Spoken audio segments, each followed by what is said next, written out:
Bəzən cəmiyyətdə psixoloqlara ailə düşmənləri deyirlər, sanki onlar ailələri dağıtmaq istəyirlər, qəsdi qərəzçiliyi var kiminsə ailəsi ilə.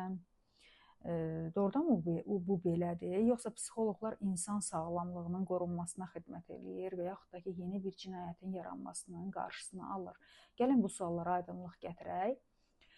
Çox zaman doğrudan da psixoloqa müraciət elədikdən sonra əvvəl sərf eləyən, o qapaz altında hər cür işi görən, söyülən, döyülən, hər cür təzyiqi qəbul eləyib ailəsində oturan və xəstə uşaqlar böyüdən o qadınlar doğrudan da artıq buna yox deyirlər, çıxıb gedirlər o ailədən və yaxud da dəyişdirmək istəyirlər ərlərini.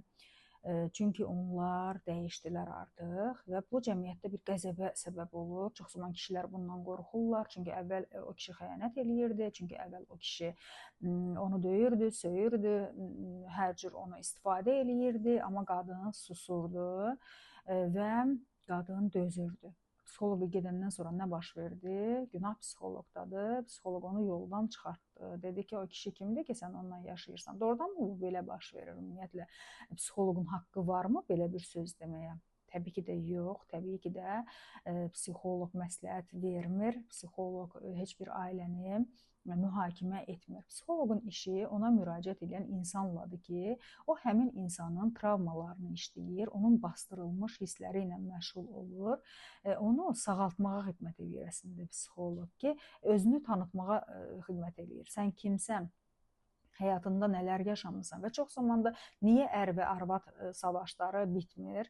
Onlar nə ayrıla bilirlər, nə də ki, normal yaşaya bilirlər. Çünki hər ikisinin uşaq vaxtında həll eləyə bilmədiyi bir problemləri var, bir konfliktləri var öz valideynləri ilə bağlı və buna görə də şuuraltı olaraq, yəni bu enerji bir-birini çəkir, iki xəstə insan enerjisi bir-birini çəkir. Onlar başlayırlar öz evlərində, yəni ailə qurduqları evdə uşaqlıq problemlərini həll eləməyə, yəni o yaraları, o bastırılmış hissləri, duyğuları başlayırlar çıxartmağa, bir-birlərinə tökürlər. Kimsə dözən tərəf olur, kimsə o aqressiyanı göstərən tərəf olur və s. Bir gün bu qadın artıq, indi bizdə çox zaman qadınlar müraciət edir, qadın artıq sağalmaq istəyir və o gəldi psixoloqa, psixoloq onun travmaları ilə işləyir, onun ailəsi ilə, yəni onun işi yoxdur ki, bu ailə dağılsın və yaxud da ki, dağılmasın. Necə məsələn, həkim sizə bir probleminiz var və cərrah sizə əməliyyat eləyəndə baxmır ki, bu evlidir, yoxsa müsuvaydır, bunun yəni başqa şeylərinə baxmır da, onun əlinin altında nə var?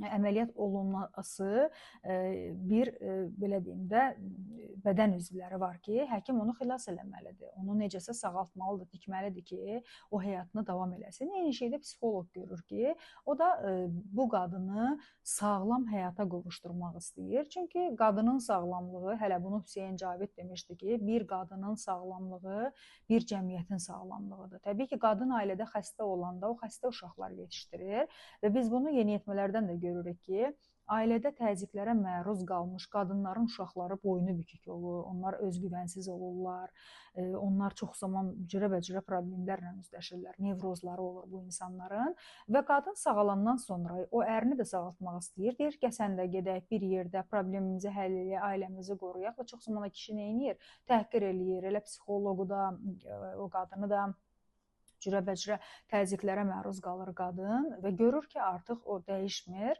əri dəyişmir, bu sağalıb axı.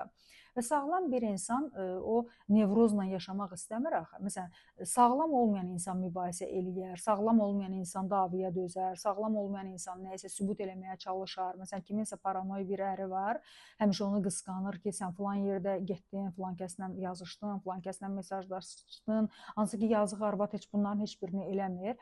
Amma xəstə əri var və bu da dözən tərəf olduğu üçün qadın özü də xəstədir. Bu da asılı tipdir, o da zəif tipdir. Həmişə sübut eləmək istəyir ki, yox, mən o deyiləm. Yəni də və sağalmış qadın nə edir? Artıq sübutları buraxır. O özünü isbat eləmək istəmir. Yəni o özü bilir, o özü kimdir və artıq bu xəstə ərlə o savaşı bitirir. Və bu da nəyə səbəb olur? Cəmiyyətdə çaxnaşmaya səbəb olur ki, arvadım boşandı. Bunu da çox zaman kimlər çaxnaşmaya düşür? Həmin o dostlar, ərin dostları görür ki, filankəsin arvadı boşandı. Onun da canına bir vəlvələ düşür ki, mənim arvadım da birdən psixoloqa gedər, birdən mən də boşanaram. Çünki ona bu qadın sərf eləyir axı, xəstə qadın sərf eləyir. O xəstə qadını hər cür istismar eləyir. O xəstə qadına xəyanət eləyə bilir, xəstə qadını işlədə bilir. Yəni onu əslində düşündürən ancaq özüdür. Bu kişilər çox zaman xəstə olurlar. Ya paranoidlər, ya narsistlər.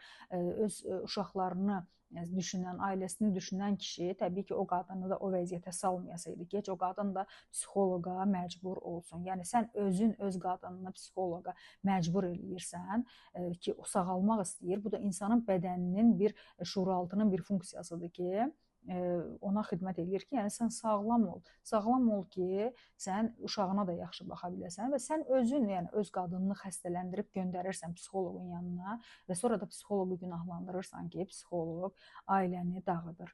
Yəni biz bu sahədə düşünürəm ki, maariflənmə işlərimizi çoxaltmalıyıq. Təbii ki, mən qudurğan qadınlardan danışmıram ki, onlar yəni kişi ancaq mənə aiddir, onun atası anası bizə gəlməsin, hətta nəvələrini belə göstərməyən gəlinlər var qaynatasına, qaynanasına, yəni saymayanda, onun ərinin qohumlarını saymayan belə bir qadınlar var, yaxud da ki, ərini müstəmləkə eləyən qadınlar var. Bu ancaq mənə aid olmalıdır. Təbii ki, bu kişinin əvvəlki bir həyatı var idi, bir rolları var idi. İndi də bu rollar davam eləməlidir. Oğul rolu, dost rolu, qardaş rolu və s. Bunlara demirəm, yəni qudurmuş qadınlardan danışmıram. Mən xəstələnmiş qadınlardan danışıram ki, siz özünüz qadınınızı xəstələndirməyin ki, onlar da bu cür psixoloqa müraciət eləməsinlər. Həm pulunuz cibinizdə qalacaq, həm də ailəniz dağılmayacaq.